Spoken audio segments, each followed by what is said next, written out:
roda um problema gravíssimo que nós temos no Brasil, que é o seguinte: o professor Olavo insistia muito nisso, né?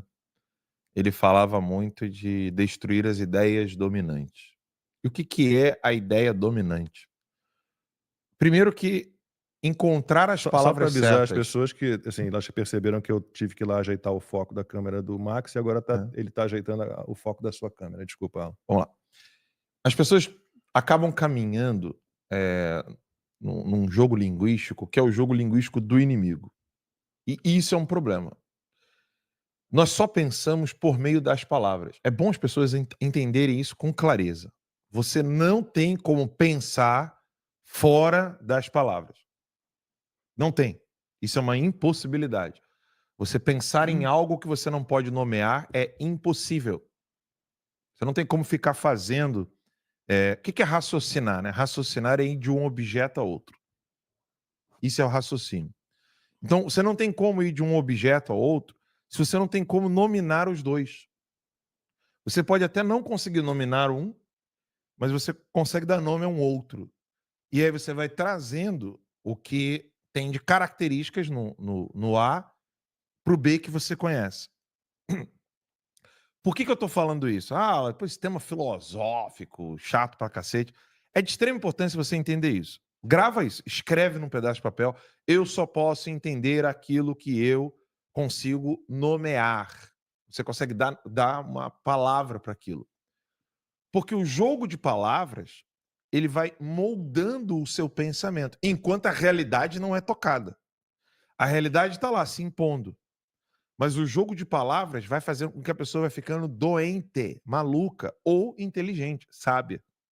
Só tem esses dois caminhos. Não tem um caminho assim, você fica meio doente e meio sábio. Não, não tem como. Ou você fica louco, ou você vai caminhando para a inteligência.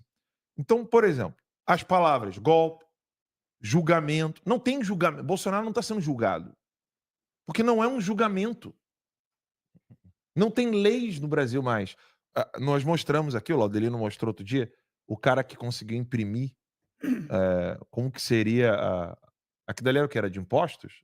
Aquele que o cara é maior que ele? Era a lei tributária, né? Lei tributária, né? Sei lá, Você chegou a ver isso já? O cara conseguiu imprimir acho que era isso, todas as... resoluções. Era o que era?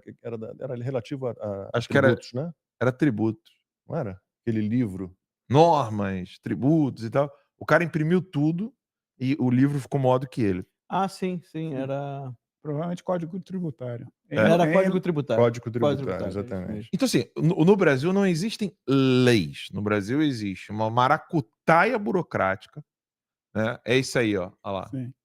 Pátria Amada. Eu não consigo ler as letrinhas embaixo ali, se vocês conseguirem ler. Não, tá. É tributos, o pessoal já tá falando aqui. É tributo, né? Então, assim, o cara conseguiu imprimir e ficou maior do que ele, né? No Brasil não existem leis. No Brasil existem maracutaias burocráticas para poder escolher quem é que vai ser o vilão da vez. Você escolhe ali. Né? Você pega o cara e acabou. O Brasil é feito para você ser anarcocapitalista. Né? Você é anarquista quando você conhece o Brasil, né? Porque você não quer mais nada. Você morre todo mundo, né? Mata todo mundo. Chega de Estado. Começa tudo de novo. Começa tudo de novo. E o que está acontecendo nesse exato momento, nessa semana? Não está acontecendo um julgamento porque não é julgamento que está acontecendo com o Bolsonaro. Não. Bolsonaro não é réu porque ele não está dentro de um julgamento. Não há golpe porque não teve golpe.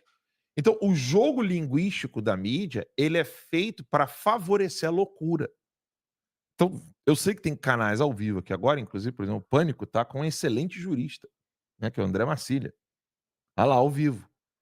Dá uma dó, porque você trazer um jurista dessa capacidade para falar de um troço que não é jurídico. Mas eu estava vendo a CNN, tomando café e vendo a CNN. Estavam ouvindo um outro advogado constitucionalista. E aí perguntaram para ele, a menina perguntou para ele, menina porque era uma mocinha, mas e sobre a delação do Mauro Cid? Ele foi e voltou, ele deu várias versões, isso não pode dificultar esse julgamento, não pode beneficiar os réus? Aí o cara fez um malabarismo para dizer que, olha, a delação premiada, ela é um acordo. A partir dali, se ela serviu para a produção de provas, para que se chegasse às provas, Não há problema nenhum que ele tenha sido contraditório, que ele tenha dado várias versões. Eu falei, caralho, beleza, tudo bem. Vamos considerar que ele estivesse certo. Cadê as provas conseguidas a partir Então, da delação do o Mauro Cid? debate no Brasil hoje, ele é um debate de loucos. Sim. Porque você vai ficar louco debatendo essas coisas. Então, o que você em casa precisa entender é como desmascarar essa insanidade, essa loucura que está no Brasil. Porque a resposta também não é clichê. Como, por exemplo, você vai na internet, se você perguntar para qualquer pessoa, eles só vão falar de interesse político e dinheiro. Só que eles esquecem, né, o povão, quando debate esse assunto, ele esquece que existe um jogo linguístico que a pessoa iniciou e não tem mais como sair dele. Ou seja, uma vez que ela começa a fazer o jogo linguístico dos revolucionários, ela cai numa insanidade sem freios e ela ela acaba não percebendo que ela está ficando louca. Eu sei que tem muita gente que é motivada por grana. Guga Chakra, aquele outro, Guga Noblar, o próprio pai do Guga Noblar, que também é menininho de recados do Fidel Castro, né? Agora o Fidel morreu, mas ele continua sendo menininho de recado de Cuba. Esse pessoal, eles vão inserindo palavras, vocábulos, né? Como eu já falei aqui, julgamento, réu, justiça, e as pessoas vão respondendo no mesmo tom, usando os mesmos termos. Então, por exemplo, como é que é? O pessoal fala, mas você acha que... Qual foi a pergunta aí que foi feita?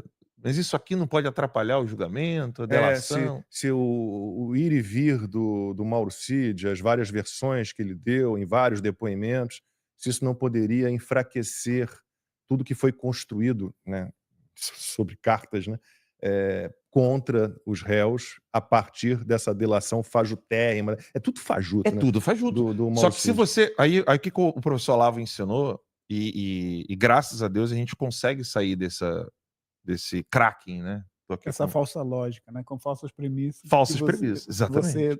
Você escorrega e depois não consegue mais voltar. Uma vez que você entra, você absorve a falsa premissa, é quase impossível voltar atrás. É um Exato. teatro, né? Na verdade, começa a ser um teatro, como o professor falava. Fica tudo muito postiço. Quando você começa a ver o cara muito postiço, muito impostado, você já começa a achar estranho. Mas uma vez que você achou essas falsas premissas, ou você volta tudo, e é muito difícil você voltar. E o critério de julgamento é que fica bizarro. Eu tava olhando aqui o X, aí eu vi um cara que tava me seguindo aqui, né? Eu não conhecia esse cara, é um cara que é do antagonista. E aí ele criticando aquele deputado bigodão lá de Santa Catarina, que é policial, como é o nome dele? Esqueci o nome dele, guardei pra caramba. Sargento Faul. Ah, o Faul. Mas é de Santa Catarina ele ou é do Paraná? Eu acho que agora você me pegou. Deixa eu ver Agora, aqui. eu acho que é do Paraná, eu tô enganado. Enfim, aí ele fala assim: eu quero mandar mensagem aqui pro gordo do irmão do Lula. Aí o cara falou: olha o nível do debate. Tipo, o senso das proporções vai para as cucuias. O irmão do Lula é responsável por um roubo de bilhões. Paraná, né? O irmão do Lula é responsável por um roubo de bilhões. Mas o problema é ele falar que o cara é gordo. Exatamente. O problema é falar que o cara é gordo. É de Maringá, a turma deu o Maringá, recado né? da cidade. Você viu o tamanho da loucura. Esse cara do antagonista tá lá criticando o PT, tá criticando a esquerda. Mas o grande problema do Brasil hoje é que você tem a esquerda, aí você tem um bando de maluco que não gosta da esquerda, e eles é que são os loucos. Eles é que usam termos que não devem ser usados. Por exemplo, estão chamando elefante de leão, estão chamando gato de tigre. Eles é que mudam tudo. E aí você tem a direita, que dá nome aos bois. Bandido, canalha, ladrão, entendeu? Ditador, tirania. E aí nós somos chamados de loucos por essa horda de malucos que, por causa do modo bonitinho que eles falam, modo educadinho que eles falam, eles acabam enganando muita gente. Eu acho que o ponto crucial dessa semana é: nós não podemos... Você que está em casa, você tem que ter essa determinação. Eu não posso colocar como critério da minha vida escutar uma loucura porque ela está sendo dita com polidez.